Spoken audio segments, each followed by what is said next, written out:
খুনের জের ক্লোজ করা হলো কাঁকরতলার ওসিকে। শামীম খানের জায়গায় দায়িত্বে সায়ন্তন বন্দ্যোপাধ্যায়। গত 20 ডিসেম্বর পাথর দিয়ে থেতলে হত্যা, 24 ঘন্টার মধ্যেই শাস্তির কোপ। গুঞ্জন পুলিশের অন্দরেই। তৃণমূল কর্মী খুনের জের ক্লোজ করা হলো কাঁকরতলা থানার ওসিকে।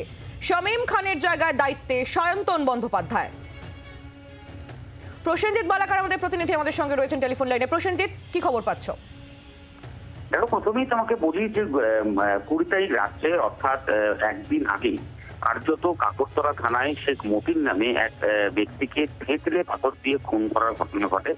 আর এবার সেই ঘটনা ঘটার কারণেই কিন্তু আমরা জানতে পারছি যে কাকরতলা থানার যিনি ওসি রয়েছেন শামীম খান, তাকে ক্লোজ করা হয়েছে বীরভূম জেলা পুলিশের তরফ থেকে। তবে যেটা সূত্র মারফত আমরা জানতে পারছি, শুধু এই খুনের ঘটনা নয়, তার পাশাপাশি দীর্ঘদিন ধরেই কিন্তু বীরভূম জেলা পুলিশ সুপারের নজর ছিলেন এই ওসির বিরুদ্ধে। তার কারণ হলো ওই এলাকা দিয়ে দীর্ঘদিন ধরে নানান কয়লা পাচার, বালি পাচারের ঘটনা ঘটেছে, কিন্তু সেভাবে কোনো অ্যাকশন নেওয়া হয়নি, এমনটাই অভিযোগ ছিল। এবং সেক্ষেত্রে দাঁড়িয়ে দীর্ঘদিন তিনি নজরে ছিলেন, আর সেই নজরে থাকার পরিপ্রেক্ষিতেই কিন্তু তাকে ক্লোজ করা হয়েছে, এমনটাই আমরা জানতে পারছি।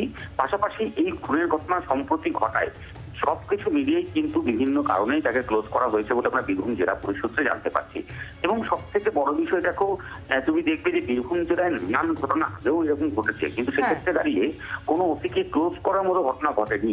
এক্ষেত্রে এই ঘটনা ঘটার পেছনে একটাই কারণ, যেহেতু পুরনো সময়তেও বিভিন্ন এই কয়লা বালি পাচারে এই ওসি নজরে ছিলেন, এবং সেক্ষেত্রে দাঁড়িয়ে সেখানে সেভাবে কোনোদিন কয়লা ধরা, আটক বা গ্রেপ্তারের ঘটনা ঘটেনি।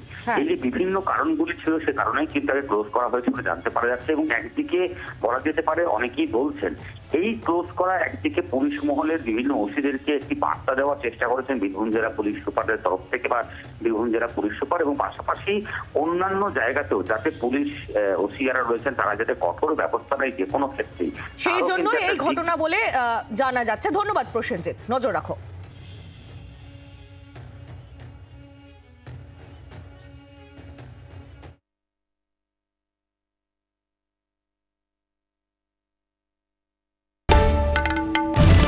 বাংলার আওয়াজ, বাঙালির আবেগ, জি 24 ঘন্টা।